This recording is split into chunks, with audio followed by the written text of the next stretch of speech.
Bonjour à tous et à toutes partout au Canada. Je m'appelle Irvin Studin. Je suis président du Institute for 21st Century Questions, l'un des grands think tanks au pays. Je vous fais parvenir la bienvenue au nom de toute notre équipe à Toronto, le siège social du think tank. I'm Irvin Studin, president of the Institute for 21st Century Questions. Delighted to bring greetings to everyone from across the country for this national press conference to launch the Canada Science and Policy Committee to exit the pandemic, le comité canadien de sciences et de politique pour sortir de la pandémie. What we're doing today, I hope for the country, is extremely innovative and bold. It's overdue. We're bringing together leading scientists and doctors from across the country with leading policy professionals from all spheres, from all provinces and all regions of the country. There are 15 members, and it's a working list, so we will grow slightly over the coming months to exit the pandemic. By exit, I mean in the coming months to choreograph very deliberately, with deep reflection, an exit framework and strategy. It's overdue. This is not for fun. This is not for narcissism. This is not a science project or research project. It is a project to exit the country from its worst public catastrophe since Confederation.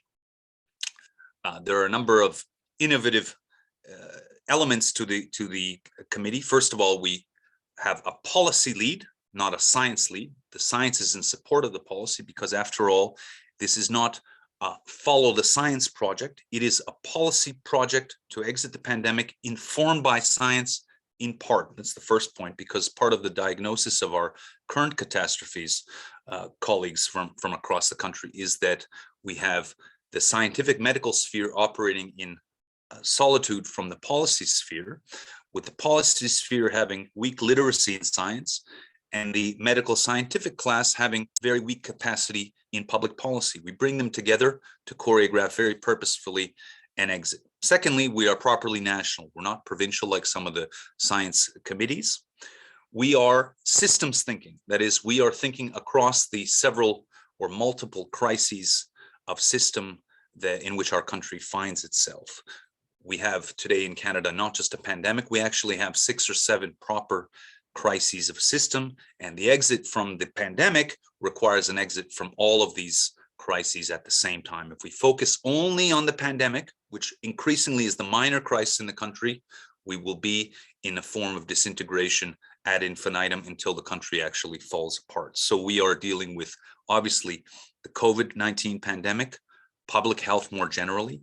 We're dealing with education. We're dealing with the business and economic crisis. We're dealing with the national unity crisis, the international crisis, the institutional crisis, and colleagues, increasingly a crisis in the social fabric of the country. We will try to exit in the coming months across all of these systems. I'm delighted to co-chair this National Science and Policy Committee to exit the pandemic with Dr. Kwadwo Kyeremanteng, who is critical care and palliative care physician at Ottawa Hospital and Montfort Hospital, associate professor of medicine at the University of Ottawa, has been a real champion of thinking, particularly on education and children over the pandemic. And he leads the scientific and medical side. I lead the policy side. We come together. We have Dr. Martha Fulford, professor of medicine at the School of Medicine at McMaster University, Olga Kowalchuk in Alberta, professor and Board of Governors chair in Cancer and Canadian Institute of Health Research Chair in Gender and Health at the University of Lethbridge, Thomas Michalak, MD, doctor at Professor of Molecular Virology and Medicine, Hepatology, Canada Research Chair in Molecular Virology at Memorial University in Newfoundland, Dr. Paul Perlin, Head of Emergency Physician Group at Mackenzie Health Group in Richmond Hill, Ed Mirasti, Head of Education at the Prince Albert Grand Council in Saskatchewan, Pierre Pettigrew, needs little introduction, former Minister of Health of Canada at Montreal, Mike Omond, former Secretary to the Cabinet Government of the Northwest Territories in Yellowknife, Michael Scholdies, past President of Arctic College, Rankin Inlet, Nunavut, Fred Lazar, also needs little introduction, Professor of Economics at the Schulich School of Business in Toronto at York University, Benjamin Ryan, Chief Commercial Officer, Air North, Whitehorse, Yukon, Rosemary Kuptana from the Arctic Rose Foundation, based in Halifax, Nova Scotia, Michael Barachiski, Professor of Public Affairs at Glendon College, based in Montreal, and Alexandra Lisova, Associate Professor of Criminology at Simon Fraser University in Vancouver, British Columbia. We will do several important pivots with the committee. We will pivot from the episodic to the systems. We will pivot from hysterical to systematic and purposeful, and we will pivot from the abstract to the very practical. We aim to exit in the coming months. We will be briefing all governments and all scientific medical professionals across the country actively. We're strictly non-ideological, non-partisan, and extremely duty-oriented. We must, colleagues, exit in the coming months, or the country is really headed for dark places. We take inspiration from a number of countries that are already exiting. This structure, however, is unique amongst the countries because it is properly national. It brings together all the disciplines, and it aims to map a choreography of exits. So we are recording this session for the benefit of everyone en français et en anglais, partout au pays, pour l'avenir. Mais pour l'instant, je vous prie de poser vos questions en écrit ou à haute voix. Je suis là. I'm here to answer any questions you may have, and please don't hesitate to write them in or speak by signaling Gurkamal, who's in the back on our team, that you would like to pose a question. Over to you.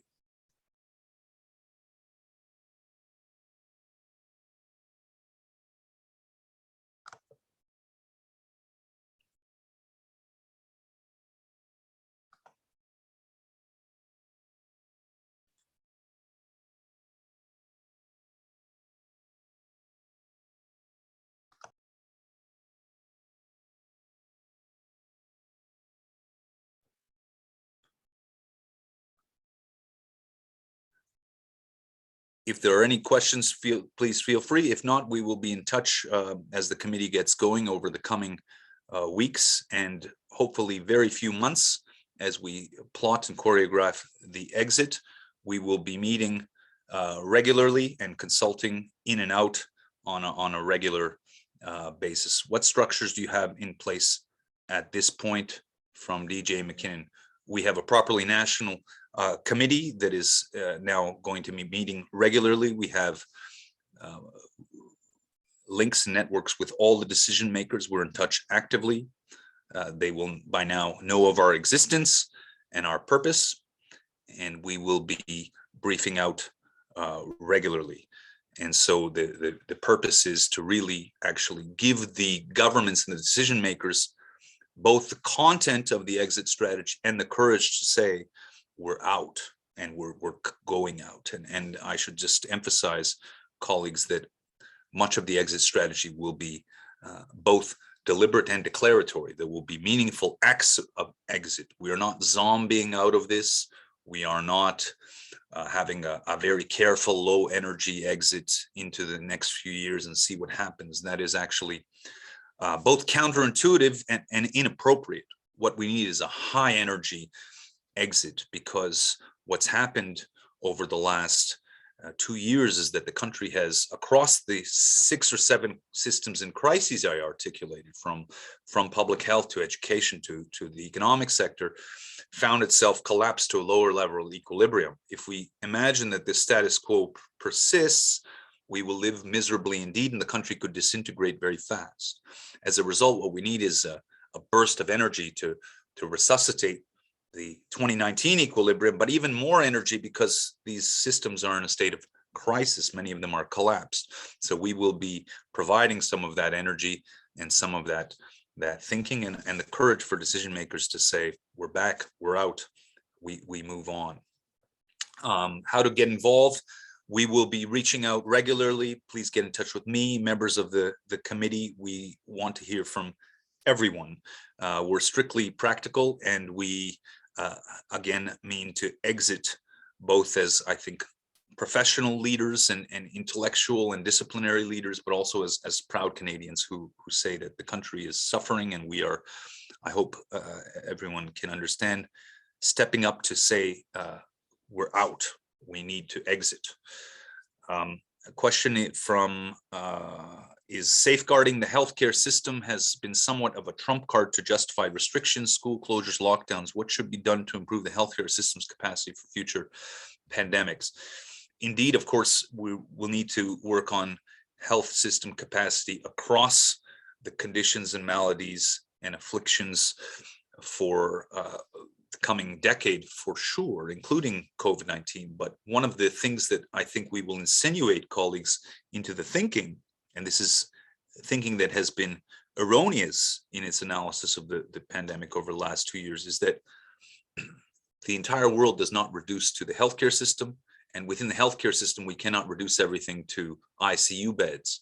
That is a collapse in thinking that we've allowed to take hold that gets us nowhere, because on a proper systems understanding of our country, the collapse of any of the systems leads to mass death and misery. So the collapse of the economic system leads to just as much death as the collapse in the healthcare system. The collapse in the education system leads to as much misery as it does as the collapse in the national unity, God forbid, of the country. We must think of all of these systems as many balls in the air, and we must be sufficiently sophisticated and analytical in our thinking to be able to deal with all of these systems areas in tandem. Of course, assigning specific weight to each of them as circumstances justify, but never collapsing everything to a question of ICU beds. We close the schools, we close the business because of ICU beds. That is, if I may, an absurdity in thinking that has not been seen in other countries that are even less advanced, but have been much more adept and successful in managing this pandemic. So the health system will obviously need to be capacitated properly, but we'll deal with all of the systems and crises. And one of the major steps in the exit will be to understand that the pandemic before long becomes the minor crisis amongst all our several crises. There will be other aspects, including within the pandemic, which becomes a minor crisis, to be able to properly ascribe interventions, multiple interventions, intelligent interventions, to specific categories of people who are vulnerable or comorbid or aged. But for the rest of the population, we study, learn, play, work, build. And that's also part of the exit strategy.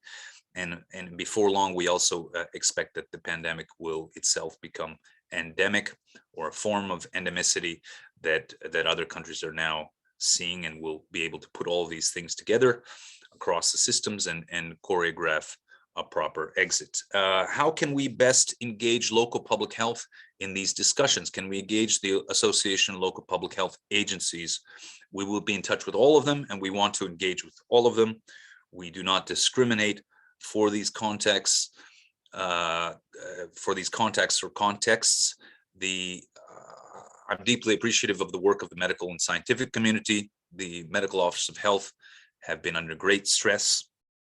They are, in many cases, in my humble view, in positions of accidental decision-making. They never expected to run a whole society in systems that are not familiar to them. And this is where the two solitudes have been acting, in many cases, inappropriately, intellectually, in either not playing their role or playing in excess of their, or beyond their proper area of competence. And so medical health officers have been doing education policy, business policy, national unity policy, transportation policy, way beyond their ken. I think they know this well. Now we will provide a counter brief from the policy side. Let me just say a few things that are properly sharp.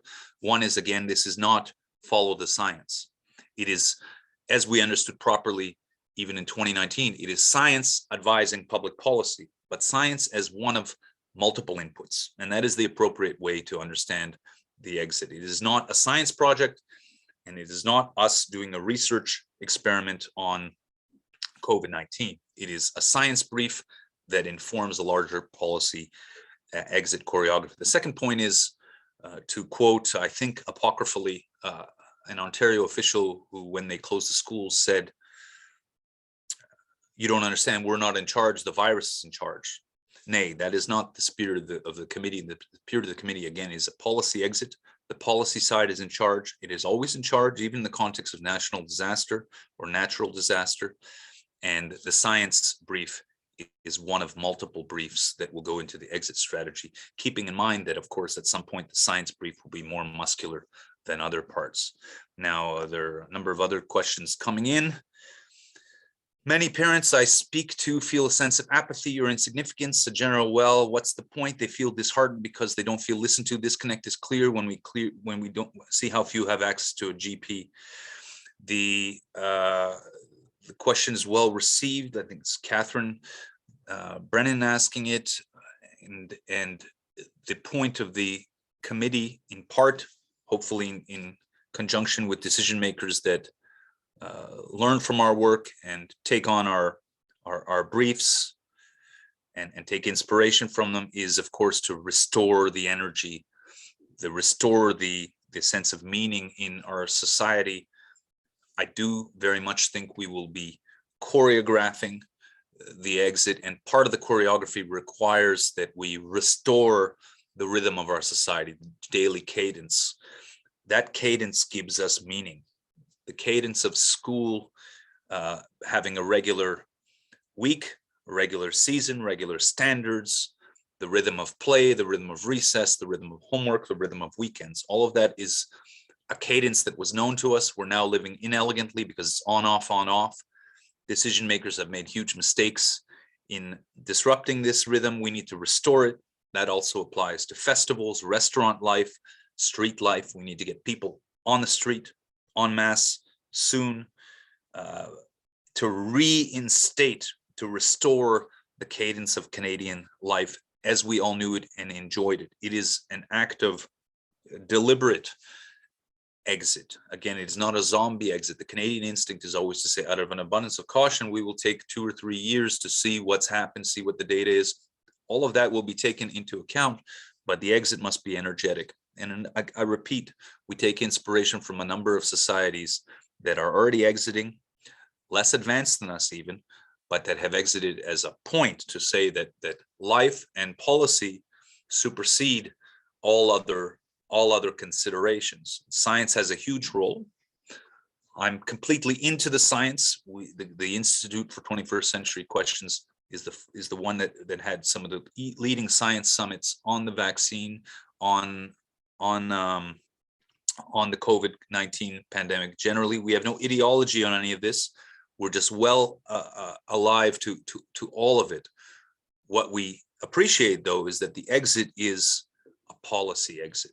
The policy exit takes science as an input, not science as an endpoint, and not science as a research experiment or a research project. And the choreography must be deliberate from the policy side. So question from Carleen Nation, I think of Saga Radio. We have public health officials, politicians who like the status quo. They've given themselves pandemic powers to force lockdown policies that are destroying the society and the economy. How do we get the power? How to get the officials to change course and work to get out of the pandemic?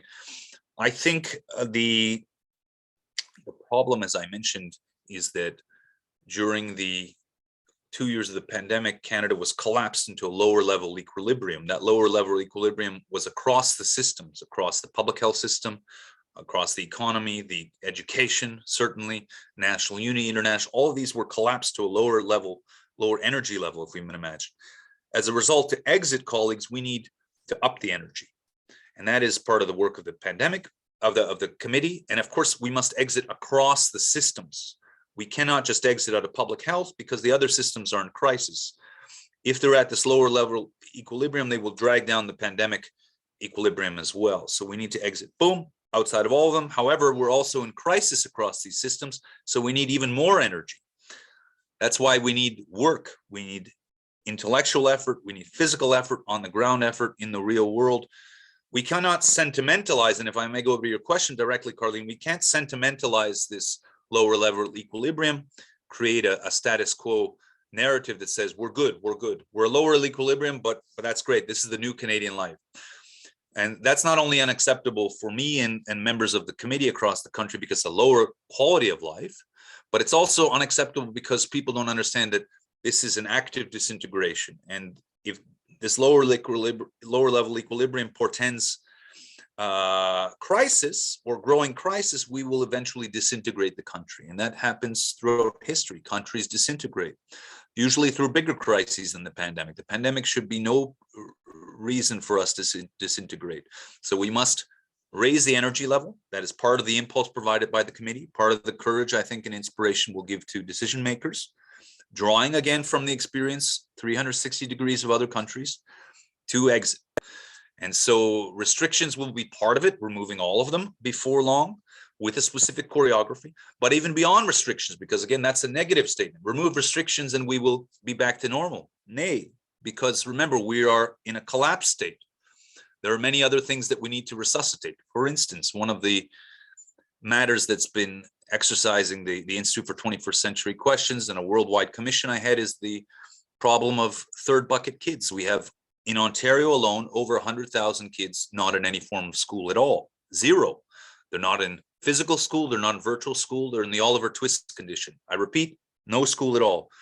And across Canada, 200,000. That is actually the biggest human catastrophe of the pandemic. It exercises this committee in part, but it means also if we remove all restrictions, those 200,000 kids will still be out of school. So to exit the pandemic and the education crisis with it, we actually need to find these kids, get them back to school and make up for the lost education, keep them in school.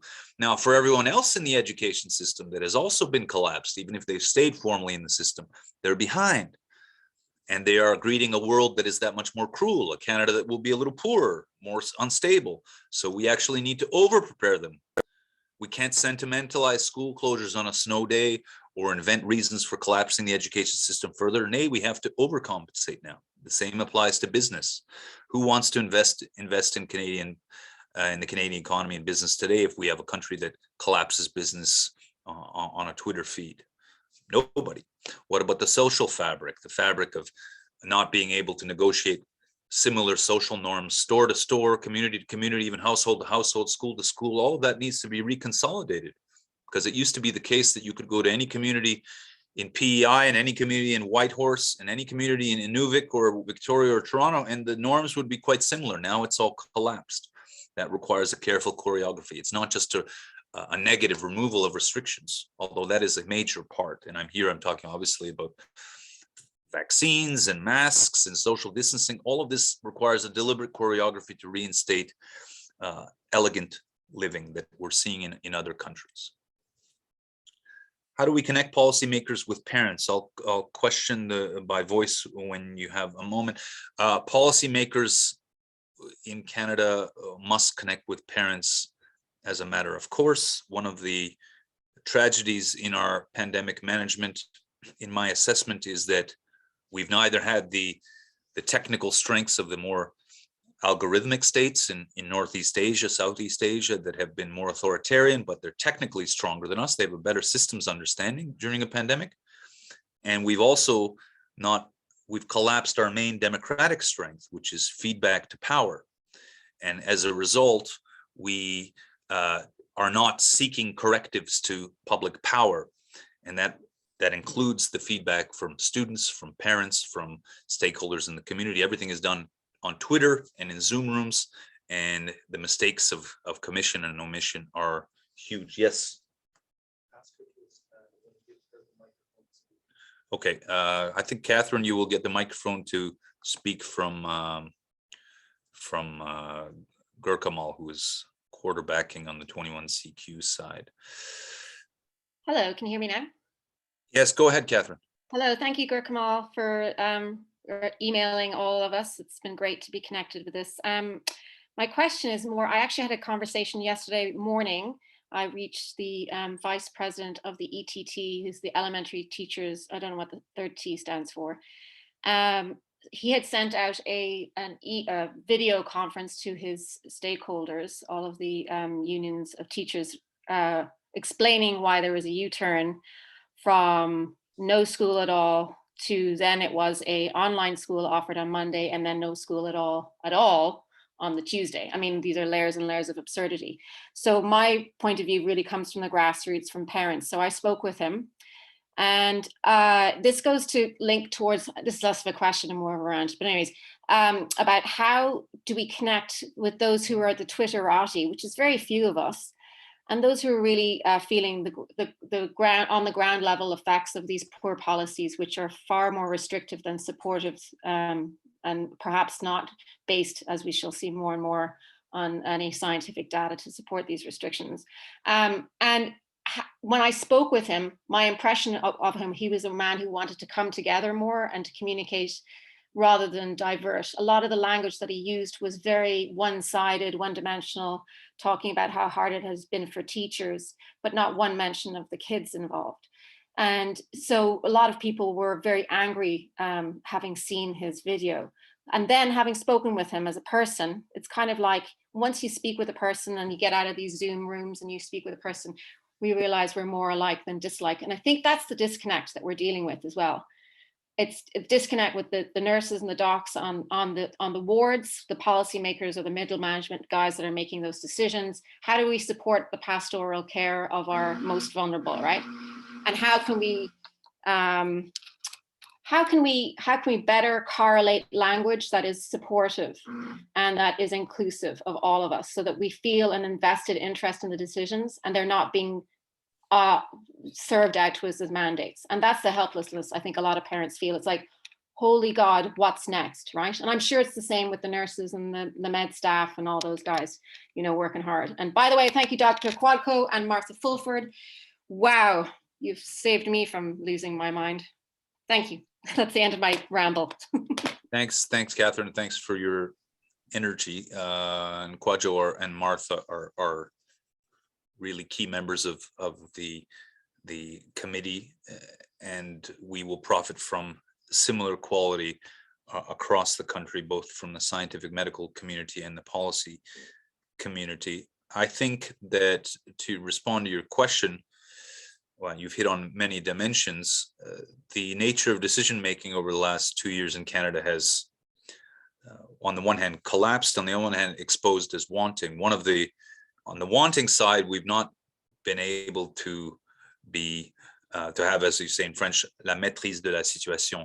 We are not masters of the situation, as is the case in other countries. We have been carried by circumstances, and the policy side has not been able to impose itself. The scientific side has led with curiosity and with energy, but is not very good at public policy, if I may. I think they underestimate the complexity of public policy, which, again, if I may, is often far greater than science and medicine, because you're dealing with all systems in all dimensions and you have to put them all together. So there's a synthetic quality to public policy that is missing from the discrete scientific brief. One may be clinically very sharp, but when one closes an education system, to go to your point, one doesn't realize what one is closing. So as soon as we closed the schools in March of 2020, we didn't realize what we were closing. Scientifically, it looked elegant, and it might have looked elegant online, on Twitter or Facebook, and in a Zoom room. But on the ground, it was human catastrophe, and I really mean catastrophe. And that applies to closing businesses in the abstract. It applies to the national unity framework. It applies to our international picture. One of the points of choreography of the committee will be to reverse a lot of those things with which we've grown comfortable or that have become intuitive. That is, we do decision-making by Zoom. Nay, we have to actually get into the physical world. We have to speak to one another. We have to change the vocabulary from Twitter and Facebook niceties that are intended for applause to words that actually have content. For instance, in my view, education is not about mental health, or it is not an experience. Education is education. It is as we understood in 2019. It is even more fundamental today than 2019, because we're preparing these kids or not for a more difficult tomorrow. And if we fail the kids, then we have no country tomorrow. And it's that type of forward-looking logic that is important. If I may just go through some of the key pivots of the committee, that I hope will be appreciated, and they are really intended to change the language of media, the psychology of the decision-making class, and the hopefulness of the society. One is that we pivot from the episodic to systems thinking. So we're not doing Twitter feed, small idea, but really thinking across, again, all of these systems, and I mentioned them: COVID public health, non-COVID public health, education, economy, institutions, national unity, social fabric, international.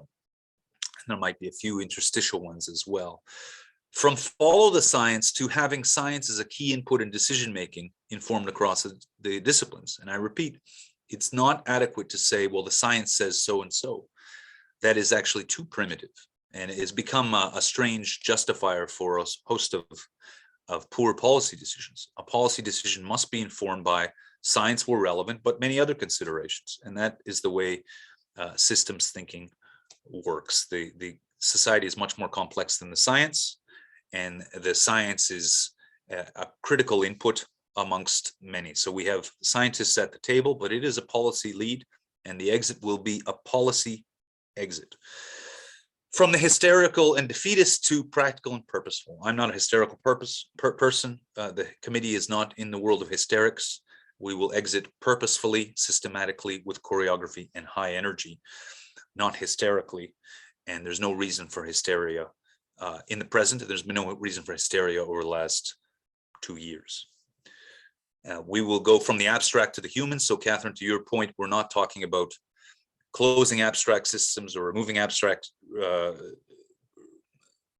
restrictions or closing abstract frameworks.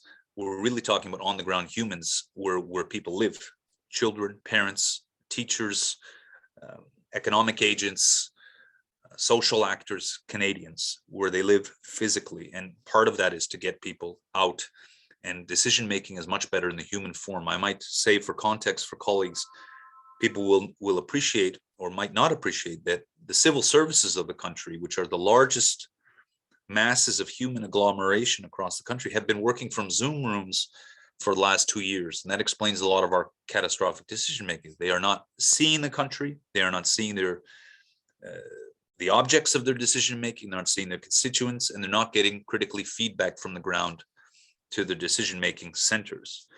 And that is a catastrophe in the democratic form, because our main legitimator in decision making in democracy is when you get the feedback from the ground. You make a decision, you do your best. If it's a mistake, you get feedback quickly. But if we don't have the feedback, and if you develop an ideology whereby you are either on God's side or you're extremely clever, then we're heading for disaster, because no decision-making class, and certainly not our own, is sufficiently clever to master a country as large and complex as Canada. From low energy to high energy. We're not zombieing. We're not in theater. We're not doing this out of an abundance of caution. We're exiting. We're doing it responsibly and through a deliberate choreography. And finally, from caprice to stability. So the school example is important. The kids need stability, stability, stability. They don't need the caprice of Twitter. They don't need on-off, snow day, not snow day. They need stability. Business needs stability. The social fabric needs stability. I can't glorify stability enough, because it's been 150 years of Canadian stability by and large, and 2 years of catastrophe and capricious decision-making, on-off. But that not only plays with the mental fabric of the society, but an ability to do anything. And I go back to business investment as just one of many examples. Why would someone invest in a society that is as capricious as ours today? Best go elsewhere, where they've exited the pandemic or where they've not been as capricious during the pandemic. So that's, I hope, answers part of your very complex question and intervention. Any other questions before I close? And we will, of course, be what countries are elegantly exiting the pandemic. There are different categories that have endured the pandemic with less hysteria. Some countries in Eastern Europe and Scandinavia, in the former Soviet space, in Northern Europe, have been less hysterical, have already exited both psychologically and institutionally through different vectors than us. England today and the UK generally is lifting restrictions almost immediately. So we should take inspiration from that. They're doing it less elegantly. Germany is well en route. A number of Southeast Asian countries, African countries, and countries in the Americas have already exited or have collapsed far less. If I give the simple example of schooling and the third bucket, kids, of which I spoke, kids who are out of school altogether, there are many countries that look at us like we're from Mars. What do you mean you have 200,000 kids not in school at all? Here we're talking about kids in elementary school all the way through high school, zero schooling. They've had zero education collapse because they've been systematic in their thinking. They have been less hysterical in the response, and they have in many cases exited, and schooling is completely back to normal. By the way, as it should be, because we must give additional emphasis to this young generation that is both our future and then must deal with a more difficult tomorrow. This question is, what are some steps we can begin to take today to shift thinking on the ground to one of hopefulness, healing, and most importantly, endemicity? There are a number of them, and one of them is, of course, to restore the rhythm of society. And I go back to the young people and the kids, and I believe that very soon the committee will be in the world of saying that the kids should, before every other part of the population, return to complete normal, fun, play, without any restrictions at all for the young population, for a host of reasons, both scientific and sociological. That includes removing masks very, very soon, because the masks have a scientific character, but they have a sociological character as well. That means schooling. That might mean even more schooling in some cases, adding a school year. That may removing some school breaks because the kids are underschooled right now. That means sports, tournaments, play, social activity for that group in particular, and that will also restore some of the hopefulness, the optimism, because it is the kids that need to dream, and we need to hear dreaming, and that will inspire all of us. And before long, because we'll approach spring soon, restaurant season, cultural season, festivals, sports, all of these things that we love in Canadian life. And of course, travel. Before long, we'll have something to say about that across our huge and beautiful country. We will need to begin to see it again. Any other questions? I thank everyone for coming. This will be recorded and distributed, sera diffusé partout au pays. Je vous remercie pour de votre intérêt, de votre énergie. On espère être en communication dans les prochaines semaines et mois, afin de pouvoir sortir enfin de cette pandémie à travers tous les systèmes de la société, du pays, de l'État. So I thank you very much, colleagues. Again, I bid you a good rest of week. We'll be in touch very actively through the media and through more such press conferences and individually over the course of the coming weeks and short months. Have a wonderful day.